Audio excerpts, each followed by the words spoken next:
Keep watching The Politics every Friday, 12 p.m. Eastern Time on New York Parrot TV, the voice for humanity. Good afternoon. I am Robert Press, your host of Talking Politics on Parrot TV. I am an official New York City Press Corps person. That is my press ID.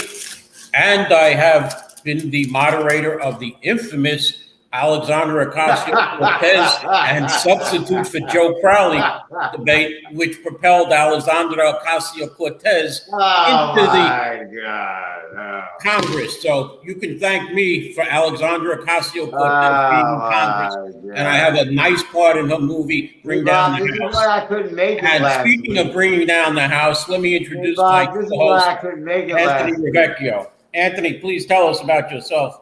I'll be glad to. Good morning, ladies and gentlemen. Did you guys miss me? I apologize. I wasn't with you last week. My name is Professor Anthony Rivieccio. As most people know, I have 3 lives, and last week I couldn't be on the show because I was actually executing one of them.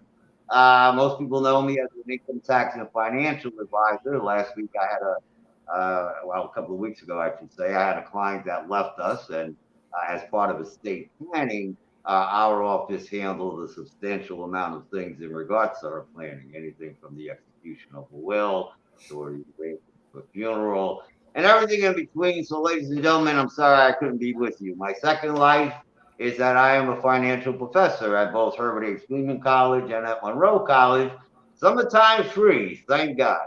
And my third life, which brings me here, is that I am the founder of a wonderful political club in the Northwest Bronx called Northwest Bronx Democrats. Is that little pin that you're wearing, Anthony? That is that pin right, where is it? Here it is. It's that pin right here. This pin on top, I don't know if you can see it or not, is my professor pin. Because later on, I'm going to go by Herbert H. You should have gotten bigger pins like this. One down here, yes. But all right, we have a lot to talk on today's show. So let's get right into it. We're going to go from elections to prisoners to Jacoby Hospital to a lot of topics today. But let's dive right into Anthony's favorite subject, Bidenomics. How are we doing, Anthony? Oh, Robert. This is where I guess I'm going to wear this pin on top, the professor's hat. Financial professor, long story short, the week of Bidenomics. I wish I could say a long story short because it's a big, long story. A lot of economic data has come out this week. Most of it, I think, very, very telling, both short-term and long-term. Some examples of the data that have come out this week. Well, we know from prior weeks, according to the government, consumer price index, according to them, year over year, is 9.1%. Of course, I allege that it's higher. Well, I don't have to allege anymore because now this week, the producer price index came out. And that came out year over year to 12%. So, the rest is obvious, right? If the costing the producers 12, the consumers are spending 9, and I still even haven't told you where they're getting the money to spend the 9, right? Well, obviously prices are going to continue to go up. That's just the first piece of all bunch of data that came out this week. Another example, give me one moment, Bob. Another example, jobless claims. Jobless claims have gone up very substantially in the last 2 weeks. They've gone up as high as last year. When jobless claims go up, short story, when jobless claims go up, that means unemployment insurance goes up. When unemployment insurance goes up, that means job growth goes down. So, a last example, Saudi Arabia. Believe it or not, a lot of people were talking about that this week. You may not be an avid fan of golf, Bob. Maybe some of our audience, I know some of our audience is, and they have this big thing about LIV Golf being financed by Saudi Arabia, and the PGA, Professional Golf Association, is trying to disassociate the members from it. So how does this look? Now we're going to Saudi Arabia. We're recognizing their credibility And you really think they're going to negotiate with us without asking for a couple of envelopes? So what does all that mean, Bob? That means as we speak, not counting today, the market was open all week. It's open till 3:30 p.m. today, New York time. We're looking at a decrease of 2.6% for the week. And of course, let me just remind everyone, well, maybe not Robert, but remind everyone that I know this week was the week that everybody got their 401k statements, because I still got phone calls to return. So I hope that's a good Bidenomics report for the week. And if you want more details, please watch Financial Focus University today at 5 p.m. on your YouTube and Facebook channels, where we'll talk about Bidenomics in much more detail. Well, you're right, Anthony. I opened up my accounts, and you know what? All that money that I made from under the Trump administration is now gone. It's evaporated. It's back to 2016 almost, the numbers. And Bob, it's actually a double whammy, because not only did you lose the growth, but the money that's in there now has been devalued. But I'm not taking it out tomorrow. I'll plan, it'll be 10, 20 years from now. Hopefully Joe Biden won't be in office. We know that. And maybe Donald Trump will come back in and he can finish that Mexican war. Okay? Well, it looks like Donald Trump, as of the last 24 hours, has made some strong suggestions about an upcoming August announcement that might answer that question. I'm not choosing either side. I'm just saying he's made some press release statements late last night, early this morning, indicating of an August announcement. You were talking, though, about Saudi Arabian oil prices. Oil went down, though, by me. It was at $4.99 a gallon. Now it's down to $4.59 a gallon. So it went down 40 cents a gallon. That's not Robert. You're right. You're absolutely right. But that's not all from Biden's tax relief. So no. I was going to say some of these, let me call them tax reliefs, are getting trickled down into the markets now. How much is it taking of an effect? Somewhat, about 20-30%, which is what I figured. The other 70% is the how can I put it? The public and non-public negotiations of the oil market. I mean, gold and silver isn't moving. So, you go into the supermarket and people are saying eggs prices have gone up, way up, milk, butter. I mean, butter used to be one of the staples that I would figure when it was $2 a pound, then it went up to $2.50 a pound, and it's now up to $4 a pound butter. Well, that's why, Robert, I would suggest to you, and I've suggested this to other people, we are in a new economy. So some of the indicators that you've mentioned, which I know are traditional, I don't believe are traditional in this economy. Now, some of the things you just mentioned a moment ago, the everyday things, in my opinion, are very pertinent to the everyday economy. So, gold, of course, I look at gold. Silver, of course, I look at silver. But, 20, 30 years ago, it had correlations with different things. Right? Today, those correlations are now broken. So if you want to buy gold, I'll be glad to do the research for you. But if you're trying to correlate gold with inflation or something like, the old traditional way, those rules are now broken. So, I mean, what can we, we're we're 1.5 years into Joe Biden. We have 2.5 more years of him. What can we expect in the next 2.5 years? More of the same or something different? Well, you know what? I think this might be your answer. I believe it was 24 hours ago where Congressman Munchkin, who's been the dividing factor in regards to his Build Back Better plan, which he constantly pushes, and now he's trying to separate pieces of it to get some mutual agreement. Well, Senator Munchkin has said, you know what? I don't agree with the process.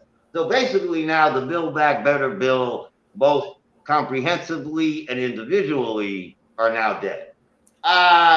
So unless he's got a magic pill or a magic plan, then it's basically up to the free markets.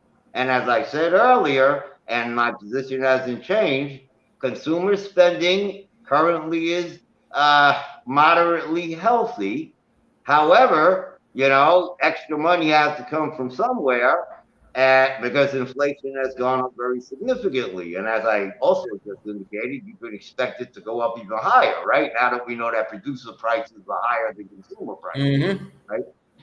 Investment spending.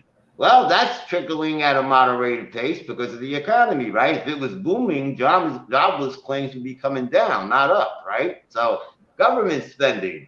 Well, the economic stimulus checks are gone, right? Though you ain't getting them, right? COVID numbers can go up to 100%, but you still ain't getting no stimulus check no more. Well, we're going to discuss the COVID numbers in a second, Anthony.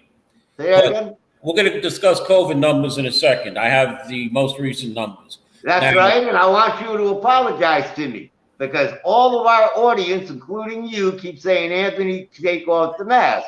And as I say to you, and of course my friends that always, follow the science, I have been following the science, which is why I'm wearing the mask, and you'll be confirming that to us shortly. No, I won't. Now that is the law. Now that is the law. It is now the law that you should have on a mask, Robert. I can call 311 and report you now because there's now a law that says there's a law, Bob. There's a law. I can call 311 and you can thank your mayor. There's a law right now that says I can call if you're not wearing a mask. Well, I think you need a bigger one that covers more of your face, but that's besides. I hear you. Let's see. Here we go. Oh, I'll tell you what. I'll go get Ninja Tony might be on later on in the show. Okay. Let's move over to the COVID numbers then, as Tony says. If you check my blog at www.100%.blogspot.com, that's 100percentbronx.blogspot.com, I have the latest numbers, the COVID numbers up from the governor. I put them up every day that they're printed. And the latest numbers that were put up last night were for Wednesday. The Bronx is at 9.13%, down from 9.54% on Tuesday. Brooklyn is at 8. Bob, I should have laughed at a tragedy, but that's what you're pronouncing. Go ahead. All 5 boroughs are down. Okay. So, Bob, forgive me, Robert. Forgive me. I really apologize. But again, you're talking to a financial professor, right? So I look at math. I don't look at the hype, right? You could say they've gone down from a week or 2 weeks ago, but let's be real. They haven't been down for the last 3 months. They haven't been down for the last 6 months. Someone still hasn't told me how we could close the city down because we were at 1.9 and 2.0 seemed to be the danger zone. But now we're at what? 8-9%. And we're telling everybody, let's go to the baseball game. Everything is good. Let's go to work. But as it was announced today, nobody's going to work, right? This is why unemployment insurance. They're not going to work, right? Tony. So, follow the science. Follow the science. Tony, they're not going to work because they're not taking the subway. While Mayor Adams has increased the police on the subway, but hundreds and hundreds of more police, crime is still going up. Bob, the police can't do nothing with COVID. Right. Yeah, what's the police going to do? Arrest COVID? With nobody riding the subways, how is crime going up with all of these police on there too? You just answered your own question because they're not on transit. They're on foot. Why do you think personal robberies have gone up 30-40%? Well, because they're not on the train. That's why. The biggest jump, Anthony, and we're back to 1993 numbers. If we project citywide numbers to what was equal to last year, crime is way up, and we're going to go back to 1993 figures when Rudy Giuliani came in on some cases. Grand larceny will exceed the 1993 number.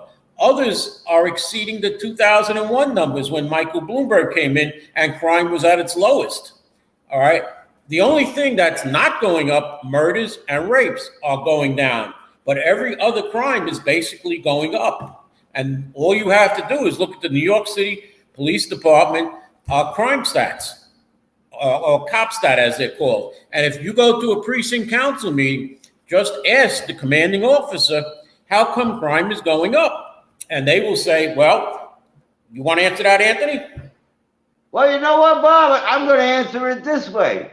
Based on my recent experiences of the last several weeks visiting a couple of local precincts, of which have both a new command and much new staff, I don't think any of them can answer that question.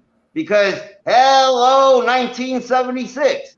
If you want to know how we got to 1993, ladies and gentlemen, especially the young bucks and the young sisters of politics, go look up 1976. And trust me when I tell you, there's no book, there's no movie, there's no testimonial that can describe it unless you've been boots on the ground. And I still might have those boots.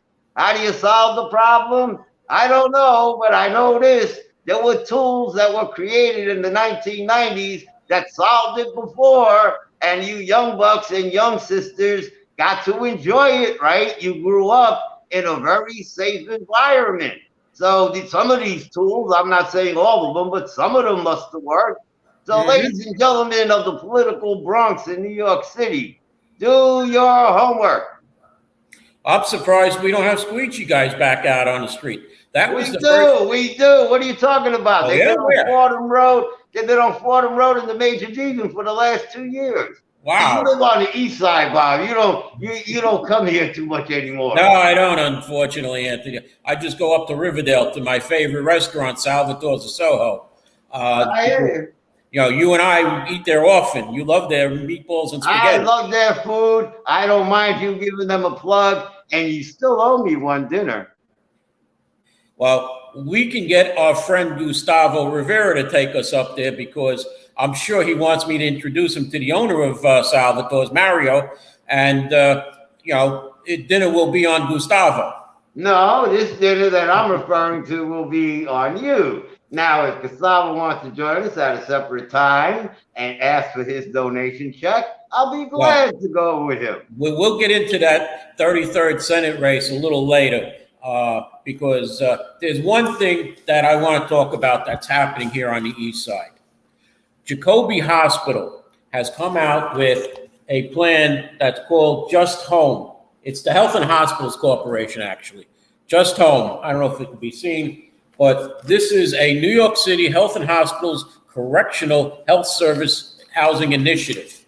They want to take Building 2 on the premises of Jacoby Hospital, which is unused, and put 60 prisoners and 40 low-income people into this building in units that are 440 square feet. Now, Anthony, how big is 440 square feet? Do you know? Not offhand. Well, there's a rendering of the apartment, okay? Here is the rendering of the apartment. You walk right in. You have a little kitchen area, one closet, a bed, and a bathroom. That's how big. Now, my apartment in Riverdale, okay, I had an L-shaped living room that had 600 square feet. So my living room alone is bigger than this one-bedroom apartment that they have, or whatever they call it. They're going to bring in, like I said, 60 prisoners from Rikers because the Health and Hospitals Corporation has to go and service. They've done it since 2016, where they go and service these patients because the private contractor that was there before 2016 didn't do the job and cut corners, and the city finally got rid of them and said Health and Hospitals Corporation will take care of the prisoners at Rikers. Obviously, they're not if they have to move them out of Rikers and into places like Jacoby. This building will be on the Jacoby property. However, the address will be 1900 Seminole Avenue, which is right in the heart of Indian Village with $1.5 and $2 million homes. All right, so that's exactly where former State Senator Guy Valella used to live. Former State Senator Jeff Klein lives there. There are judges. According to you, you live there too. Yes, I do. Okay. Yes, I do. But I'm not in $1 million home, Anthony. Well, I hear you. That means you need a raise. Hello, producer. Yeah, well, so what's said here is its services include medical, nursing, mental health, substance use treatment, social work, dental, vision care, discharge planning, and reentry support. Now, what we've had is nothing but this, which is this little pamphlet, which tells us almost nothing. It doesn't tell us. All we're told is prisoners will come in based on their illness. We don't know what illness they'll have. It just says that some will have, including congestive heart failure, stage 4 cancer, or end-stage renal disease. We now have monkeypox going around. Could we wind up with a person who has monkeypox in that building? We don't know. All right. Plus the 40 other people. Are they going to be men only, or are women going to be there with possible rapists? Who knows what's going to be in that building? We are afraid of that. Now, there is a community organized task force that is working on this. We are trying to find out information and stop this thing, or find out exactly what it is and how we can secure it, because we're told the police won't be there, they won't have any security. So we're very worried in the community about this, and the whole community. The Morris Park Association is having a meeting Tuesday night about this, and they're going to have someone from Health and Hospitals Corporation there. Now, why would they have a meeting and have someone from Health and Hospitals Corporation there? It seems that the president of the Morris Park Community Association is on the advisory board of Jacoby Hospital. Gee, isn't that wonderful? And it seems that the president of the Morris Park Community Association and vice president of the Morris Park Community Association are the chair of community and vice chair of Community Board 11, which really failed on the White Plains Road homeless shelter. They held it for 3 months, basically waited. Wow, it's a de Blasio thing. We're going to wait for the new mayor. When the new mayor came in, the whole month of January, nothing happened. There were messages sent, and they were ignored by the mayor's office. I was the one who snagged the mayor when he appeared at Jacoby, thanking the Jacoby people for their hard work. And I said to him, how are you going to put another single men's homeless shelter into Community Board 11? That would make 540 single homeless men in Community Board 11. And we organized a community task force. We started working on this, and within 5 weeks, our wonderful borough president, Vanessa Gibson, came to the task force meeting on a Monday and said that the project is now dead, that Mayor Adams is not going forward with this project. Hey, Bob. Yes? Can you see me? No, I can't. Okay. You know what I'm doing? What? I'm playing a violin. And you have every right to cry. You have every right. But let me help you just a little bit with the bigger picture. The bigger picture. Yep. What you described earlier, and I'm going to try to put it in very simple terms, because if I got more comprehensive, it would take up the rest of the show. What you've described in simple terms is what Mayor Adams, our borough president, and other elected officials attended yesterday. And that attendance was at the opening of a new project renewal. And what that is very similar to what you've described. And here on the west side, where it was opened up on 199th and Jerome, let me emphasize that only 5 blocks north of 199th Street, there is a second project renewal. Mm-hmm. Actually, the first one that's been there now for 6-7 years. So how you can have 2 within a 6-block span covering all of the services that you've described, that's what it is. The internal component, which you haven't discussed, but the project's still early, but I think there's no doubt that it's going to happen. The lottery system, the tax abatement system. And I only go like this far because, as I said to you off camera, but now might be time to say it on camera. You said just look at the west side, and it's coming to the needs to get ready. Mm-hmm. You now have a North Bronx assault. It started in the central part, or either that, it extended to Riverdale. The east side was, for lack of a better word, saved during those 10, 20 years. Well, 20 years later, it's now coming over there. And I put something on our Facebook page today. I hope anyone that has access to Facebook is for the Northwest Bronx Democrats. But Robert, if you saw it, the article had to do with Jamaica Bay rezoning. Okay. Mm-hmm. Jamaica Bay in 1997 created a community board down zoning plan that was approved. Because of Hurricane Sandy, it was agreed that they would amend the plan to fix up the boardwalk. Right. Well, now they have a rezoning, an upside rezoning program that are now going to have many buildings, some of which both of us have now just described. And and newspapers have interviewed every member of that community board. I believe it's Community Board 14 in Queens. And every member in newspaper record has said no.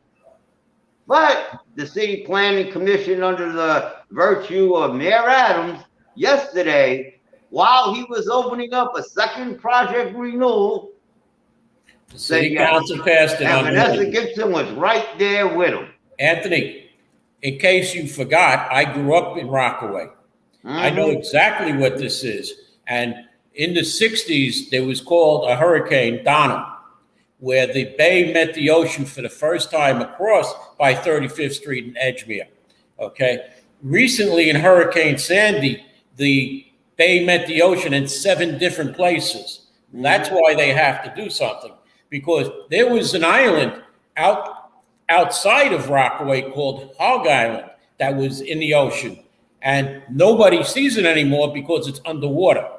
And this is what's happening with the I'm not disputing that things had to be fixed. I'm not disputing that at all. And whatever tools, have to be done, so be it. But since you live there, then you also know that on the other side of the beach, our audience may not know, they were quietly building for about maybe 10 years, maybe even a little longer than that. Mm-hmm. But now, of course, Hurricane Sandy, and yes, you got to fix what's broken. I don't dispute that. But I didn't know there were a couple of hundred low and middle income class buildings that fell down. I didn't know that, because that's what they're building now. Peninsula Hospital used to be there, Anthony, in that area, which is gone. Okay, I'm very well familiar. Auburn project. No, so that's why I say, and I say it with love, and I say to everybody on the east side, and I said this to Robert off record, your biggest danger, and I know it's coming, is rezoning. Because once that gets approved, you can call it a senior center, a jolly center, a vanilla ice cream, chocolate ice cream. Which the big test, has Anthony, a lottery component, that's what it is. Anthony, the big test right now is the Food Town project in Community Board 10. Are you curious about financial literacy? Then take a look at Professor Anthony Riviecio's new program on Parrot TV. It's called Financial Focus University. This is an excellent program to learn about questions related to your own finances post-COVID, and how you can manage your money, how you can work with your tax situation. And this is an excellent and informative discussion of financial literacy. With Professor Anthony Rivieccio, your financial problems will be solved at Parrot TV with Financial Focus University.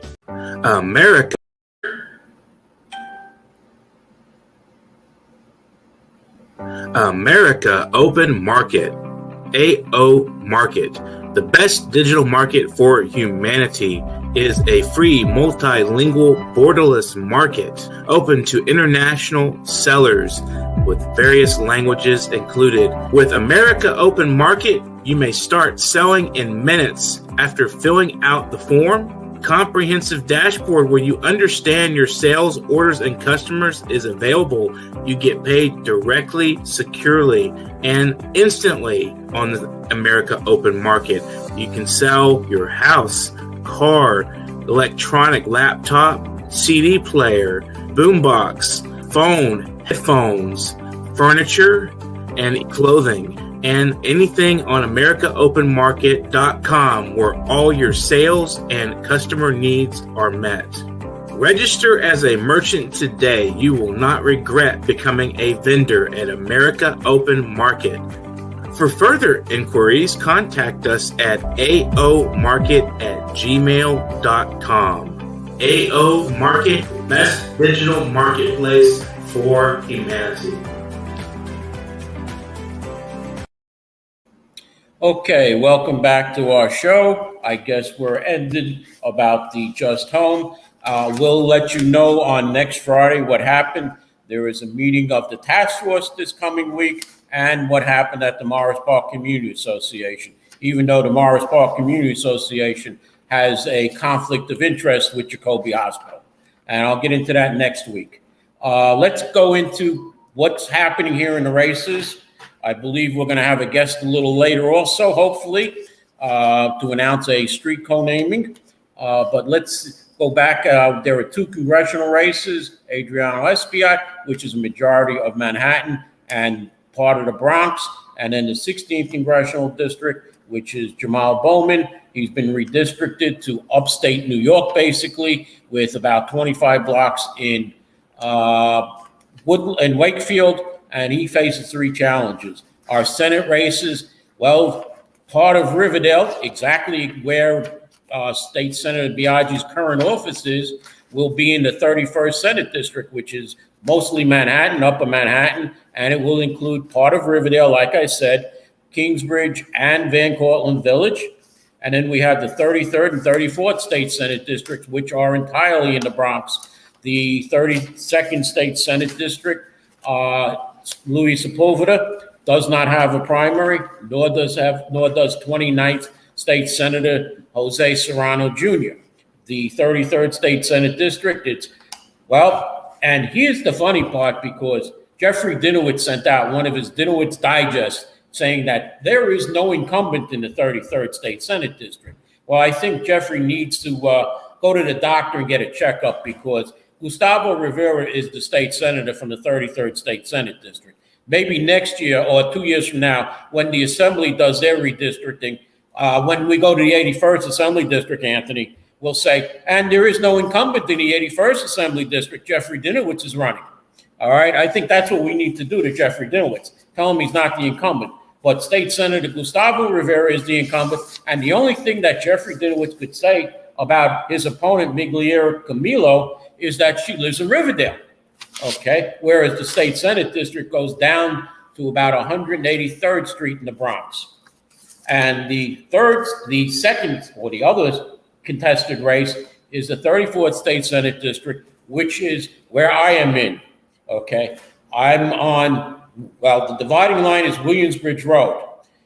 My side of the street is the 34th State Senate District. If I go across the street to the store, it's the 33rd State Senate District. There are only about 20 blocks around Jacoby Hospital where it includes the current Assemblywoman's office, Natalia Fernandez, who is running for state Senate. She's running to replace Biaggi.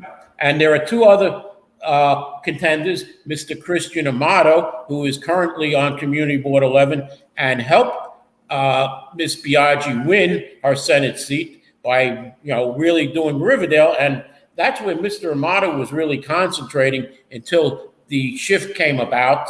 And the third candidate is Mr. John Perez, who was the former district leader of the 87th Assembly District. His strength is in the new part of this 34th Senate District, which is the Parkchester Castle Hill area. So, Anthony, any comments? I guess a slight correction, because I sort of agree and disagree with your analysis in regards to whether Gustavo is an incumbent or not. As you just indicated, right? You just indicated it yourself, that because, and it's no one's fault, because obviously when one wants to run for office, they plan these things months in advance.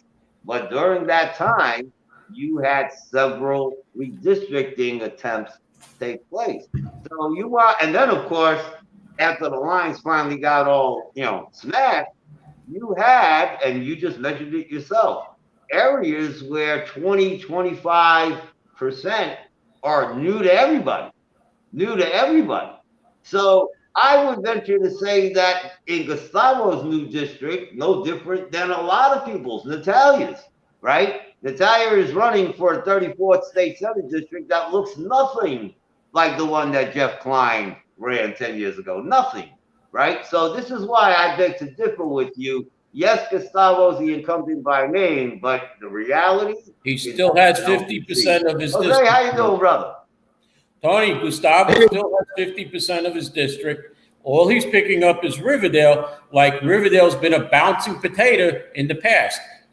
Congressman Adriano Espaillat had How much Riverdale. did you say? How much did you say? How much did you say it was?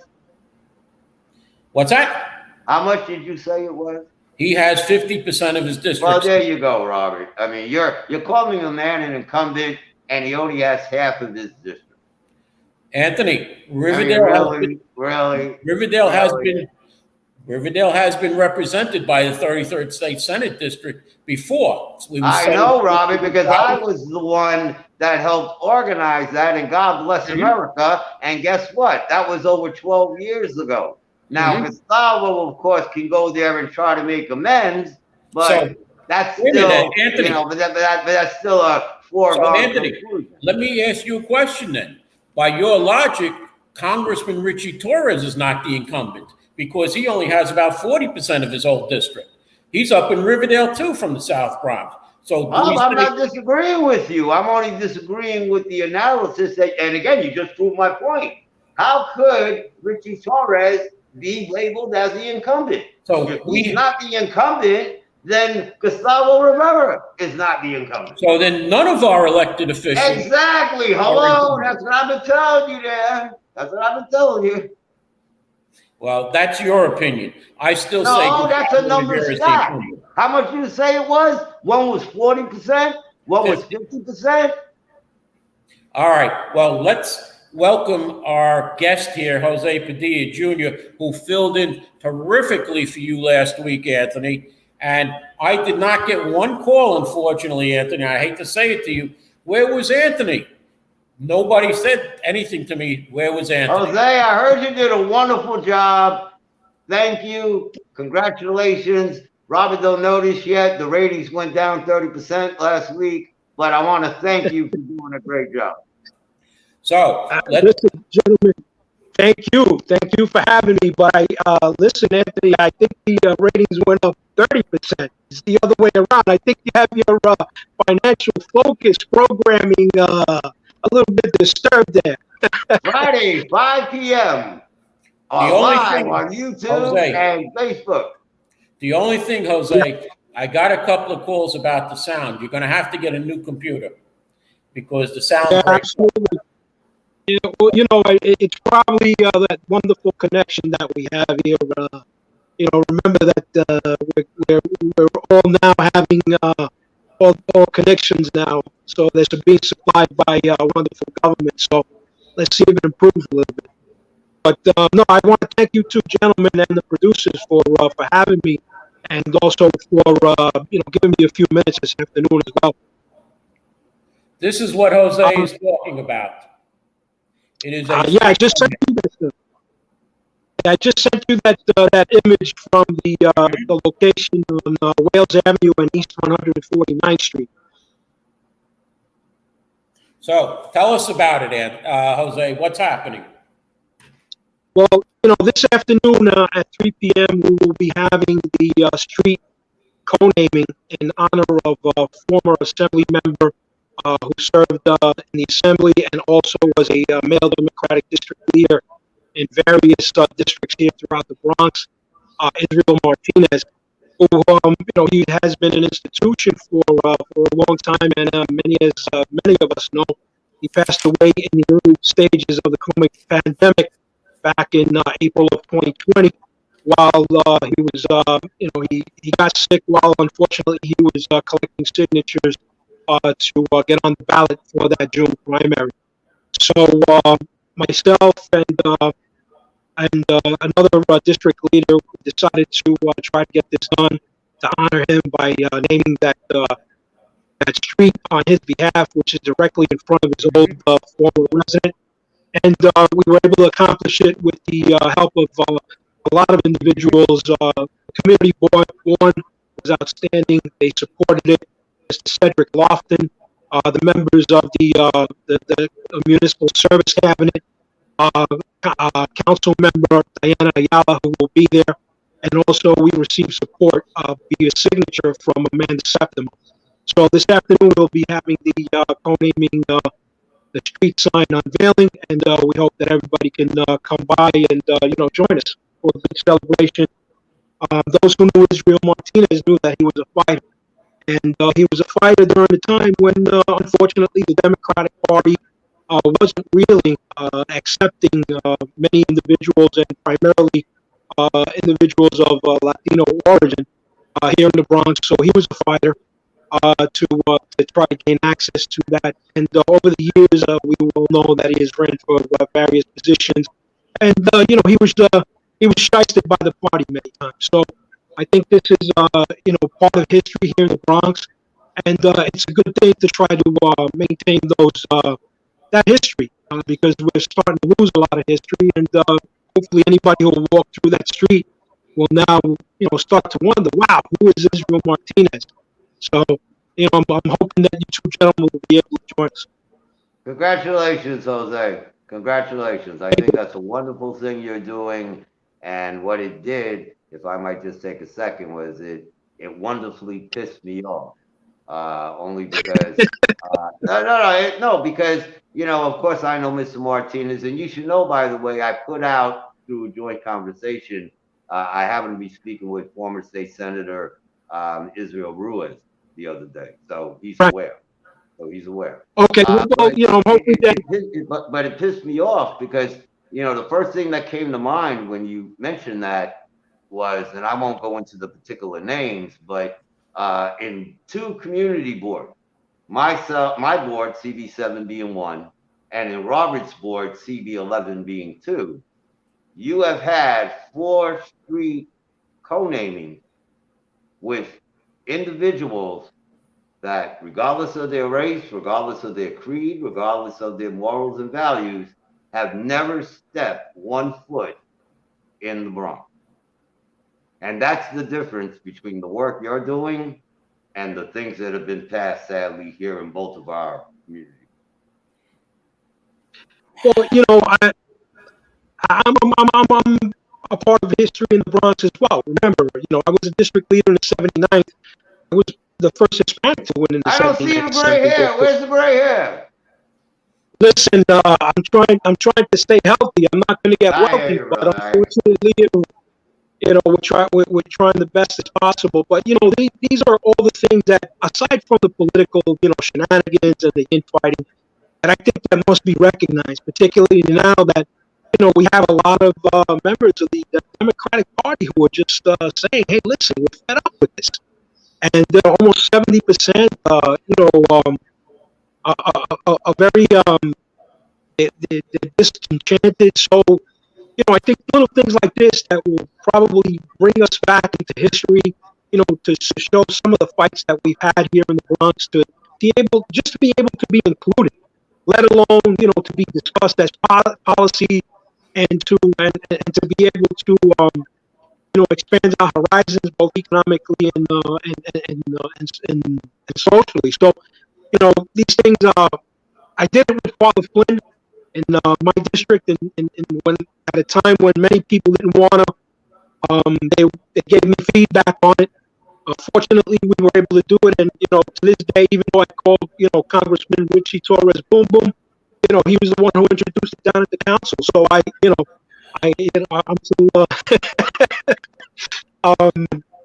I appreciate that. So, I have a biography which was made part of the actual ceremony, and it's going to be into the archives. So if you guys want me to read some of it, I'll be more than glad to. Jose, one question. We have a lot of new district leaders who've come in the past few years, even elected officials who've come in the past few years. How many of them really know who Israel Martinez was? And I'm including the 84th Assembly District, Amanda Septimo, because she wasn't in when he was there. She was in grade school when he was in office. You know what I I'm was saying? itching to say 80% of them I don't think were born yet. But go ahead. Well, yeah, I mean, and I'm hoping that a lot of the younger members that are coming now into the political arena, that they somewhere along the lines, try to honor some of the people that came before them, despite of whatever political, shenanigans, infighting, disagreements they may have. Because at the end of the day, we're all here because there was a fight and it needed to be fought. And obviously, Jose Rivera is another example. And these are the things that need to be recognized. And I don't think they've done that in the past. And so, I've put my little grain of salt to try to do this. And so far, hopefully, I'll continue to be successful at it. And it is all part of Bronx history. A lot of us, particularly you, Anthony, you like, going back to the old days in the 70s. I was around in the 70s.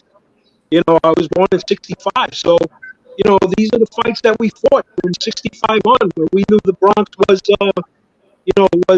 a good place for many of us, No, and that's the reason why I've always called him the Admiral, predominantly for that reason, because you can agree with him, disagree with him. I've been on both sides of that argument with him, but I've always respected that it was a long fight. It actually started way before the 70s, and for most of that time, he was right in front of him. So you're doing a great job honoring him. Yeah, remember that they were part of that the gypsy non-medallion cab industry fight years ago. And the construction industry, Yeah. when people didn't want to be hired, and they went in there and they fought just to get us into the door. And you have to appreciate that, and you have to respect that, and you have to honor the fact that we had individuals like that were able to fight that fight, to put us in a position at least to be in better circumstances. Yep. Well, I mean, all we have left now is, as far as old politicians, is Jeffrey Dinowitz, Michael Benedetto, and who else is left? That's from the old guard. Anthony, you remember any? Is there anyone else that I missed?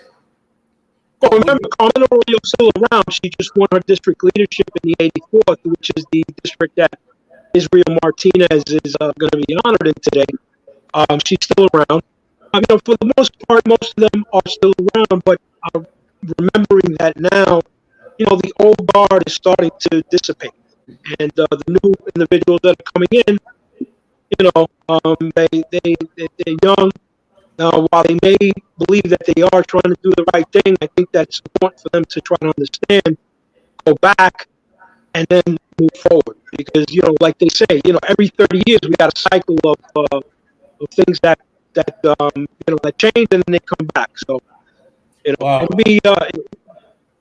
I have to just say one thing.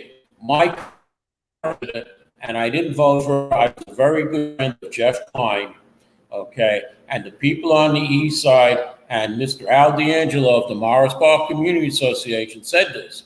She came in, mentioned her father's name, her grandfather's name, Mario Biaggi, and people just thought she was going to be just like Mario, and they loved her grandfather, and they voted for her.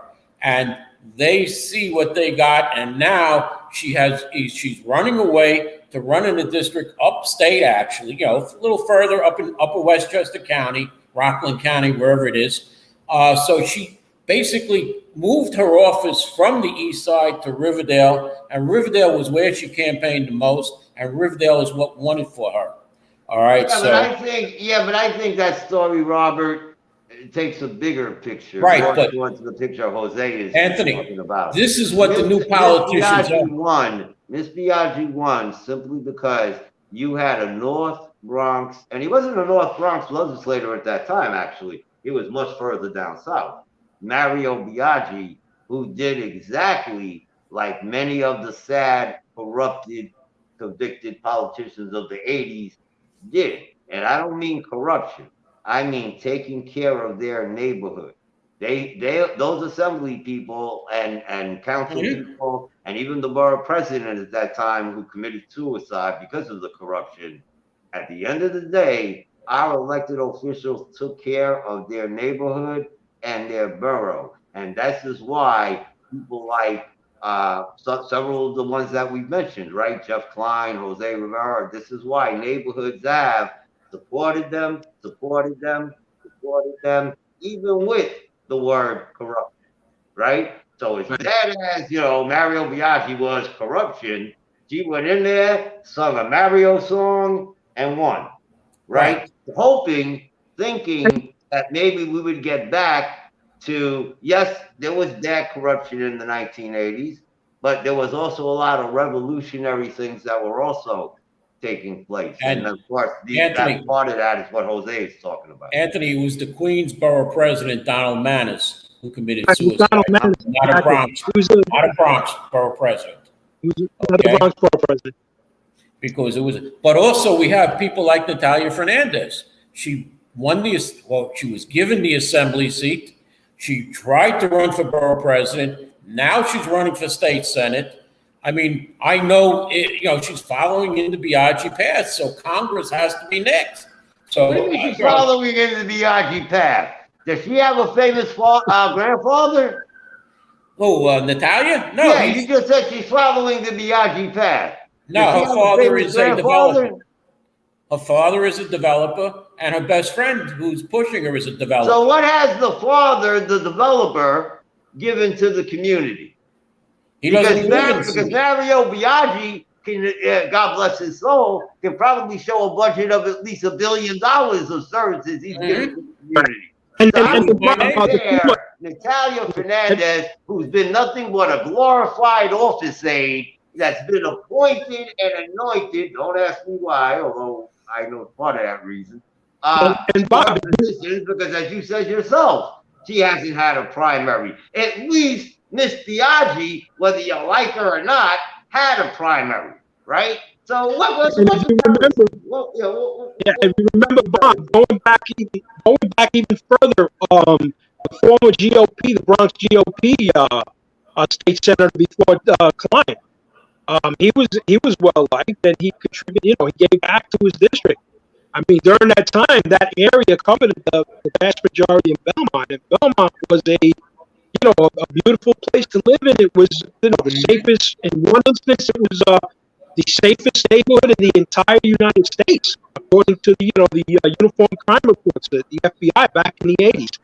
So, even though they gave back, unfortunately, they like to dip into the cookie jar, as they would say, but I don't know if there's an actual correlation between dipping into the cookie jar and, maybe being found later on guilty of corruption, because we had the same thing with Eric Stevenson, and the judge's decision when Eric Stevenson was going to be sentenced, he said that Eric Stevenson did a great job in the 79. Eric Stevenson was caught up in the web of the U.S. attorney and district attorney wanting to catch somebody in Bronx politics. They had Nelson Castro. Hold on, Anthony. Let me finish the story. They had Nelson Castro. They allowed him to win the election. They wired him. I was in the Bronx Democratic County headquarters with Aisha Bravo when Nelson Castro walked in and started asking her questions.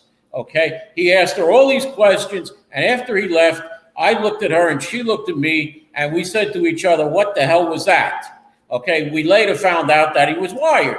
But it's the district attorney. Hold on, Anthony. Hold on, Anthony. Anthony, Robert Johnson, the district attorney, finally admitted to me after having him elected, reelected, and reelected again that maybe we let him stay in office too long. All right, he should never have been. Robert, you're talking, but Robert, and I'm going to go back to, I think it was Jose that said it, right? I think you called it, Jose, 30-year cycle, right? 30 years ago, people like Guy Villela, Jeff Klein, when they gave to the community, they gave community centers, right? They gave, physical, tangible things, and as a community, we needed it, we accepted it. 30 years And later, they benefit 30 from years it. later, what do you get now? You get a bag of fruit. You get a bag of fruit, and you're goddamn happy about it. Right? And a turkey You're from so a happy developer. about it that if you vote again, you'll get another bag of fruit. Don't forget. Or in today's world, it's called the abrazo, right? Right. Or today it's called, let me get a mask with some hand sanitizer, right? You have today over 15 states that are now giving extra COVID relief to their residents, recognizing that there could be some more monetary situations happening to individuals and families. What does your state assembly person give you? Oh, come to the next food bank. Well, So let me ask you a 30 question, years Anthony. later, we sadly, as a Bronx society, look at that as help.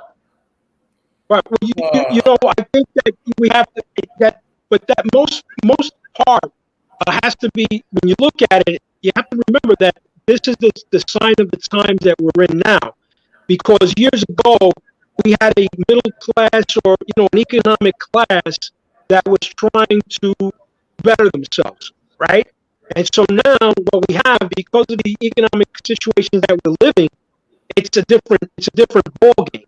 So, you know, you have to look and try to compare the apples and the oranges, and that's probably why.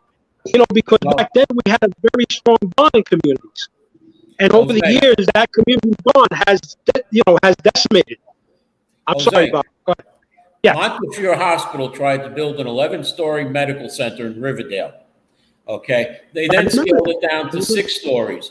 All right. The community was so against it that the elected officials, and it was a city project because it was as of right. However, State Senator Jeff Klein and Assemblyman Jeffrey Dinowitz, who got together, got a law passed in Albany that in the Bronx, no medical center may be bigger than 3 stories or 30,000 square feet. That forced Montefiore to abandon that plan for their medical center in Riverdale. And once that medical center was abandoned, a few months later, they repealed that law. So you now have the 11-story buildings again back up, okay? So that's what elected officials did for their community. We don't have that anymore. Would Biaggi and Fernandez do that for their community? Because they're the two people who have Jacoby in their district. Would they do it? No way in hell. Yeah, well, they also have North Central Bronx also, right? Because that's a little bit, well, no, that actually goes up into Carl Hasty's district and Jamal Bailey's district. Mm-hmm. Yeah. Well, I wanted to talk about the absentee ballots in the 81st Assembly District, Anthony. We have 2 minutes left. So there are 1,555 absentee ballots left. The difference for the male district leader is a little over 300 votes. The female district leader is 1,500 votes, so I think she's safe. Male state committee, there's about 900 votes. He looks safe. And the female state committee is about 40 votes. So the Christian Amato wave has to withstand these 1,555 absentee ballots. Right. And outside of that, and outside of that last race, outside of the last one that you just mentioned, mathematically, if Christian can hold a 65-35 lead, or let me rephrase that, 65-35, but him with the 35, he can maintain. Right. So, you know, he's sure of one victory, but the other two. Right, you never know, because you're talking the 81st Assembly District, and of course, what we already know is how wonderful Assemblyman Dinowitz is taking care of his campaigning both over the table as well as under the table. Right, and they are masters of absentee ballots, so we are going to have to wait. They were supposed to have been done by July 10th. Obviously, they're looking for something else. Maybe they're trying to find some more, or who knows what. But we're at the end of our time, so I want to thank our guest, Jose Padilla Jr. Jose, good luck today, brother. Good luck today. Thank you, gentlemen. I appreciate it. Jose, thank you for having me on the show. I won't be able to make that street co-naming as we spoke before. Anthony, I want to welcome you back. I know that Ninja Tony should be appearing next week on our show. And I want to thank our audience. Kevin, we didn't ignore you. It's just that we had a lot to talk about and we didn't get to everything. So I want to thank our audience for watching and say goodbye. Thank you. Thank you, guys.